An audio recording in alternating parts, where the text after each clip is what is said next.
Hello ছোট্ট বন্ধুরা, আশা করি সবাই ভালো আছো। তো আজ আমি তোমাদেরকে এই সুন্দর ওয়াটারমেলনটা এঁকে দেখাবো।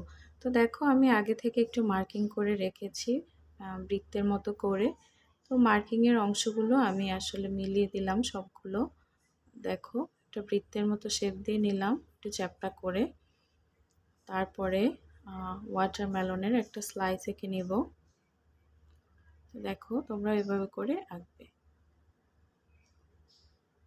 তারপরে খোসার যে অংশটা থাকে সেটা একটু এঁকে নিলাম। তারপরে কয়েকটা বীজ এঁকে দিলাম। তো এবারে ওয়াটারমেলনে আমি কয়েকটা রেখা এঁকে নিব এভাবে করে, একটু বেঁকা বেঁকা করে। তো মনে হচ্ছে এটা একটা রিয়েল ওয়াটারমেলন। তো এভাবে করে তোমরা এঁকে কালার করে নিবে।